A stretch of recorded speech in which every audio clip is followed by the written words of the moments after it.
Hello, I welcome you all once again to my channel Explore Education. I am Dr. Rashmi Singh, Assistant Professor, Department of Education, SS Khanna Girls Degree College, University of Allahabad.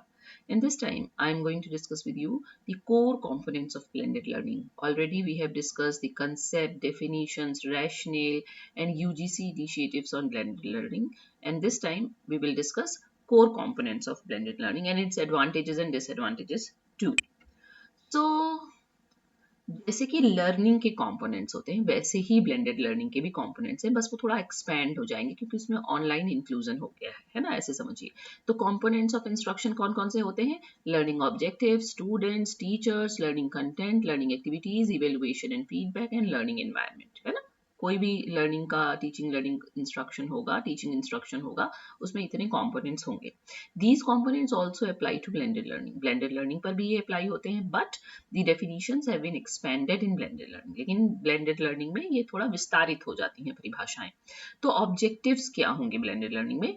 The learning objectives in blended learning emphasizes the overall cultivation of knowledge, skills, comprehensive abilities, and qualities required in the information age, as well as the development of attitudes, emotions, and values in the learning, है ना। तो यानी कि हमको क्या करना है, knowledge भी सिखानी है स्टूडेंट को, स्किल्स भी, कॉम्प्रिहेंसिव एबिलिटीज भी, और इंफॉर्मेशन एज में जो क्वालिटीज रिक्वायर्ड हैं वो भी। इसके अलावा एटीट्यूड्स, इमोशंस और वैल्यूज भी। तो the framework for 21st century learning published by Battle for Kids 2019 in the United States explains that besides the 3 R's। हम लोग शुरुआती दिनों में क्या बातें करते रहे कि 3 R हमको डेवलप करना है स्टूडेंट में। कौन कौन से हैं ये R? Reading, writing and arithmetic. मतलब लिखना आ जाए बच्चे को, पढ़ना आ जाए और अंक गणित के सवाल आ जाए, इसका मतलब कि काम चल जाएगा उसका। But in information age, in digital age, in new age हमको 21st सेंचुरी लर्निंग कॉम्पिटेंसीज भी डेवलप करनी है स्टूडेंट्स में। वो कौन कौन सी है? Learning and innovation skills, information media and technology skills, and life and career skills. तो इनमें क्या क्या आएगा? यही एक्सपेंशन है जो कि ट्रेडिशनल लर्निंग में नहीं था। तो लर्निंग एंड इनोवेशन स्किल्स में आएगा keys to promoting creative work and life long learning. वो दक्षताएं जो क्रिएटिव वर्क करने में और लाइफ लॉन्ग लर्निंग में काम आएंगी, जैसे 4 C's, 4 C आएंगे। कौन कौन से? Critical thinking and problem solving, communication, collaboration and creativity and innovation. यानी कि अगर आपको आज के ज़माने में सक्षम होना है, सफल होना है, तो आपको क्रिटिकली और सोचना और प्रॉब्लम को सॉल्व करने आना है, आपको संप्रेषण करने आना चाहिए, आप सहयोग से आगे बढ़ सकें, मतलब कोई भी कोलैबोरेशन, पढ़ने लिखने में भी कोलैबोरेशन, और आपको क्रिएटिविटी और इनोवेशन आना चाहिए। Information media and technology skills में क्या आएगा? Information literacy. आपको इंफॉर्मेशन की साक्षरता हो, मतलब कि कैसे इंफॉर्मेशन को सीख करना है, कैसे उसको प्रसारित करना है। मीडिया लिटरेसी हो आपके अंदर, और आईसीटी लिटरेसी हो, यानी कि कैसे आपको इंफॉर्मेशन को ग्रैस्प करना है और उसको कम्युनिकेट करना है टेक्नोलॉजी की हेल्प से। लाइफ एंड करियर स्किल्स में क्या क्या आएगा? Flexibility and adaptability. आप कितना बदलती हुई दशाओं के साथ अपने आप को लचीलेपन के साथ समायोजित कर सकते हैं, आप में इनिशिएटिव लेने की कितनी क्षमता है, आप खुद से अपने आप को डायरेक्ट कर सकते हैं कि नहीं, और social and cross cultural skills है कि नहीं। प्रोडक्टिविटी एंड अकाउंटेबिलिटी मतलब आप में उत्पादकता होनी चाहिए, आप अपने किए हुए कामों के लिए अकाउंटेबिलिटी आपके अंदर हो। लीडरशिप और रिस्पॉन्सिबिलिटी, क्या कुछ नहीं है, सब कुछ तो है। Social and cross cultural skills इसलिए कि हमारा मल्टी कल्चरल सोसाइटी है, तो सबके साथ मिलाकर चलना है। The goal of blended learning should point to the skills and abilities required in information age। इसका मतलब यहाँ पे हमारा emphasis उन दक्षताओं और कौशलों पे है जो information age में required है। Blended learning should embody these goals in specific learning content and instructional activities to cultivate students who are adaptable to the 21st century। यानी कि 21वीं शताब्दी के लिए अगर हमको स्टूडेंट्स तैयार करने हैं तो ये सब उनको सिखाना है। लर्निंग और इनोवेशन स्किल्स, आईसीटी स्किल्स और लाइफ लॉन्ग स्किल्स, जिसको लाइफ स्किल्स और करियर स्किल्स कहते हैं। स्टूडेंट्स कैसे होंगे ब्लेंडेड लर्निंग में? Students are indigenous learners in the information age. बार बार हमने ये पढ़ा है कि जो आज का विद्यार्थी है वो इंफॉर्मेशन एज में ही पैदा हुआ है, तो उसके लिए ये लोकल दशाएं हैं कि हर आदमी लैपटॉप पे है, हर आदमी मोबाइल पे है, They have changed from being passive information receptors, receivers, and dominated learners to active subjects who control their own behaviors, methods, and preferences that even participate in the construction of learning content. मतलब कि जो आज का विद्यार्थी है या आज के विद्यार्थी होने के लिए आपको चेंज होना होगा पैसिव इंफॉर्मेशन रिसेप्टर्स की, बस बैठे बैठे इंफॉर्मेशन लेने से आपको चेंज होना होगा, आपको अपने बिहेवियर को चेंज करना होगा, अपनी प्रेफरेंसेस बदलनी होगी और लर्निंग कंटेंट की कंस्ट्रक्शन में अपना योगदान करना होगा. The transformation of the role requires blended learning to pay attention to students' learning behavior, learning styles, learning outcomes, and social characteristics in the digital environment. Doing so can lead to a better understanding of the learning patterns and to help promote student engagement, thus enhancing the learning outcomes. ऐसे इससे करने से क्या होगा कि आप विद्यार्थी की लर्निंग बिहेवियर को, उनकी स्टाइल्स को, लर्निंग आउटकम को और सोशल कैरेक्टरिस्टिक्स को ध्यान दे पाएंगे और ऐसा करने से विद्यार्थी के एंगेजमेंट को बढ़ावा मिलेगा और उसके लर्निंग आउटकम्स भी इम्प्रूव होंगे, है ना. टीचर्स कैसे हों? In the information age teachers have change from individual operators to team collaborators. हमको टीम कोलैबोरेटर बनना होगा. क्यों? क्योंकि कोई डिजिटल कंटेंट क्रिएट कर रहा है, कोई अपलोड कर रहा है, कोई ऑनलाइन डील कर रहा है, कोई ऑफलाइन डील कर रहा है, सबके साथ मिला के चलना है. From individual lecturers to instructional teams including किसी कोई टीचिंग असिस्टेंट होगा, कोई इंडस्ट्री एक्सपर्ट होगा, सबके साथ. In the meantime, artificial intelligent teaching assistants and e-experts can also enhance instruction, है ना. इसलिए देखिए टीचिंग मतलब आजकल तो AI की हेल्प से, e-एक्सपर्ट की हेल्प से भी हम अच्छा इंस्ट्रक्शन प्रोवाइड कर सकते हैं. इसलिए अगर आपको ब्लेंडेड लर्निंग मोड का बढ़िया टीचर बनना है तो हमको सिर्फ इंफॉर्मेशन बेस्ड टीचिंग एबिलिटी नहीं आनी चाहिए, बल्कि हमको लीडरशिप स्किल्स को भी डेमोन्स्ट्रेट करना चाहिए कि हम कैसे नेतृत्व कुशल होकर सब कुछ समायोजित करते हुए आगे बढ़ते हैं. To adapt to the new characteristics of indigenous students in the information age, the role of teachers must change from the traditional knowledge holders and dispensers to the designers, instructors and facilitators of learning activities.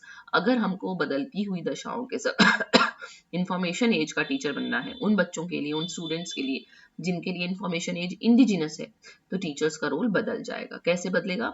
अब उनका role सिर्फ पुराना knowledge को देना नहीं है, knowledge का dissemination नहीं है, बल्कि उनको इंस्ट्रक्टर और फैसिलिटेटर की भूमिका निभानी है. ठीक है. लर्निंग कंटेंट में क्या चेंज आएगा? In information age the sources of students learning are more abundant and diverse than before. The knowledge structure has also changed from a fixed structured knowledge to a dynamically unstructured knowledge. अब knowledge structure नहीं है, unstructured है, dynamic है, बदल रही है, गतिशील है हर समय, है ना. So these changes have provided both opportunities and challenges for the implementation of blended learning. On one hand, the explosive growth of knowledge not only creates opportunities for students' self-directed learning, but also provides rich instructional resources for teachers' instructional design. आज जो कहते हैं ना सूचना और प्रौद्योगिकी का विस्फोट है, इंफॉर्मेशन एक्सप्लोजन है, हर जगह इंफॉर्मेशन ही इंफॉर्मेशन है, तो ये इसने पूरा लर्निंग कंटेंट बदल दिया है. On the other hand, the massive amount of information can easily force students into making choices and cause cognitive load. Thus, teachers need to be equipped with the capabilities of selecting, developing and applying different forms of instruction when designing and implementing blended learning. इसलिए चूंकि इतनी विविधता learning content में आ गई है, इसलिए जब teachers blended learning बनाएंगे, अप्लाई करेंगे, तो वो इन सब बातों का ध्यान रखेंगे. Evaluation and feedback कैसे बदला है? Emerging technologies such as cloud computing, large databases, data mining, learning analytics and artificial intelligence provide innovative methods for learning evaluation and feedback. तो अब evaluation और feedback का भी तरीका बदल गया है. Blended learning में चूंकि हमको सिर्फ ये नहीं देखना है कि लर्नर ने क्या सीखा, कितना ज्ञान पाया, बल्कि ब्लेंडेड कोर्स के भी ऑब्जेक्टिव्स को हमको फुलफिल कर पाए कि नहीं, ये देखना है. और इसमें हमको तुरंत उनकी लर्निंग डिफिकल्टीज को डायग्नोज भी करना है, उनको फीडबैक भी देना है, उनको फर्दर इंप्रूवमेंट के लिए गाइडेंस भी देना है. और इवेल्युएशन अब सिर्फ इंस्ट्रक्टर्स इवेल्युएशन ना होकर सेल्फ इवेल्युएशन और पीयर इवेल्युएशन भी हो जाएगा, क्योंकि ऑनलाइन में ये पॉसिबिलिटी है कि एक दूसरे का असाइनमेंट एक दूसरे को भेज दिया जाए और उस पर आप अपना व्यू पॉइंट लिखें, फिर इंस्ट्रक्टर उसमें फाइनल कमेंट करेगा. Okay. Systems thinking and blended learning. देखिए ब्लेंडेड लर्निंग के इतने सारे कंपोनेंट्स की हमने बात कर ली, और हम लोगों ने जब सिस्टम थ्योरी पढ़ा है, तो सिस्टम थ्योरी का क्या मतलब है कि जितने भी कंपोनेंट्स हैं उनको एक सिस्टमैटिकली, एक ऑर्गेनाइज्ड होल की तरह से उनके बीच के रिलेशनशिप को केटर किया जा सके। तो इसीलिए सिस्टम्स थिंकिंग ब्लेंडेड लर्निंग को भी गाइड करती है। Systems thinking is an important guiding ideology of blended learning. Blended learning considers online and offline learning as a whole. हमको एक होल के रूप में देना है, ऐसा ना लगे कि ऑनलाइन कहीं अलग थलग पड़ा हुआ है, कहीं ऑफलाइन अलग है, नहीं, उसका एक समेकित संपूर्ण, हमको संपूर्णता प्रदान करनी है उसको। In other words, it is a process of design, development, implementation, evaluation, feedback and refinement of online and offline learning, है ना। हमको ऑनलाइन और ऑफलाइन लर्निंग की डिजाइनिंग भी करनी है, कैसे डेवलप करना है, कब क्या चीज इंप्लीमेंट की जाएगी, इवेल्युएशन फीडबैक कैसा होगा, सब डिसाइड करना है। तो इसके लिए क्या क्या जरूरत होगी, आपको एक प्लानिंग की जरूरत होगी, ऑनलाइन और ऑफलाइन के बीच में कनेक्शन की जरूरत होगी। तो यही काम सिस्टम्स थिंकिंग करती है। A good instructional design of blended learning requires systems thinking to involve the participation of several parties. कौन कौन सी parties इसमें लगी हैं? Content experts, technicians, graphic designers, instructional design experts, teachers and students.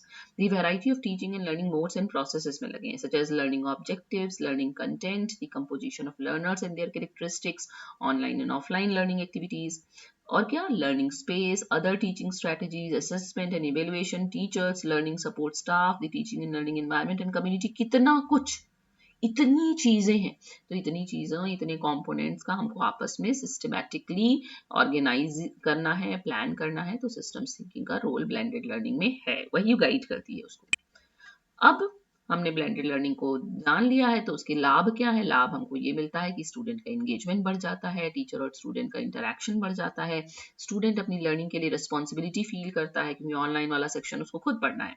Time को management के लिए flexibility है इसमें। स्टूडेंट्स चूंकि उसमें इन्वॉल्व होते हैं, इसलिए उनकी परफॉर्मेंस में सुधार होता है, उनका लर्निंग आउटकम सुधरता है। एक्सपीरियंशियल लर्निंग के लिए इसमें बेटर अपॉर्चुनिटीज मिलती हैं, स्टूडेंट का स्टैंडर्डाइज्ड टेस्ट स्कोर्स हाई आते हैं इसमें। कंप्यूटर और टेक्नोलॉजी स्किल भी आपकी बढ़िया हो जाती है, क्योंकि आप ऑनलाइन को डील करना सीख रहे हैं। स्टूडेंट को सेल्फ पेस्ड लर्निंग की सुविधा मिलती है कि आप अपनी गति से पढ़ सकते हैं थोड़ा पोर्शन। स्टूडेंट की ऑटोनॉमी की बात होती है। Allow instant diagnostic information and student feedback. जो ऑनलाइन सेक्शन है उसमें आपकी कमियों को, कहाँ कहाँ आप गलती कर रहे हैं, तुरंत पता चल जाएगा, तुरंत आपको उसका फीडबैक मिल जाएगा, with in the second you submit your assignment. तो इसकी सुविधा मिलती है। और टीचर्स को भी ये एम्पावर करता है कि वो फोकस कर सकते हैं, उनको ये फ्लेक्सिबिलिटी मिल सकती है कि वो कहाँ पर अपना अटेंशन ज़्यादा फोकस करें। पर इसके साथ ही इसके चैलेंजेस भी हैं। चैलेंजेस वो तो हैं ही कि सबके पास गैजेट नहीं है, सबके पास लाइट नहीं है, सबके पास ब्रॉडबैंड नहीं है, इंटरनेट नहीं है। इसके अलावा frontline teaching staff may not share the institution's vision for blended learning practices to enhance learning and teaching. हो सकता है कि जो आपका मैनेजमेंट है, एडमिनिस्ट्रेशन है, वो आपको नहीं मोटिवेट कर रहा है कि इंस्टीट्यूशन का विजन है कि ब्लेंडेड लर्निंग को अपना लिया जाए, तो ये आपको हैम्पर करता है कहीं ना कहीं। There may be gaps between teaching staffs capacity for blended learning and the expected level of engagement in blended learning practices. ये अंतर हो सकता है कि हाँ ठीक है, आपके पास कैपेसिटी है, आप ऑनलाइन दुनिया में डील कर पाते हैं, लेकिन ब्लेंडेड लर्निंग पढ़ा पाने की कैपेसिटी के बीच का जो अंतर है वो कहीं ना कहीं दिक्कत करता है। लिमिटेड इंस्टीट्यूशनल लेवल सपोर्ट, हमको इंस्टीट्यूशन से सपोर्ट ही नहीं मिल रहा है, हमको लैपटॉप्स नहीं मिल रहे हैं, हमको ब्रॉडबैंड कनेक्शन नहीं मिल रहा है, हमको प्रॉपर जगह नहीं मिल रही है, इंफ्रास्ट्रक्चर नहीं मिल रहा है, तो ये भी दिक्कत करता है। And the effectiveness of blended learning depends highly on the context in which it is adopted and how it is implemented. तो सबसे ज्यादा जरूरी क्या है, ये डिपेंड करता है कि कहाँ पर हम किस कंटेक्स्ट में पढ़ा रहे हैं और कैसे इसको इम्प्लीमेंट कर रहे हैं। एडवांटेजेस तो बहुत है, लेकिन इम्प्लीमेंट ही ठीक से नहीं करेंगे आप, तो फिर वो एडवांटेजेस किसी काम के नहीं हैं। तो ये रहा ब्लेंडेड लर्निंग इन टोटलिटी। अभी भी क्या रह गया है कि कैसे आप एक ब्लेंडेड लर्निंग कोर्स को डिजाइन करेंगे, और ब्लेंडेड लर्निंग के बहुत सारे मॉडल्स होते हैं, वो क्या क्या है, तब जाकर ये ब्लेंडेड लर्निंग का कंसेप्ट अपने आप में कंप्लीट होगा। Okay, so thank you and don't forget to like and subscribe my channel Explore education.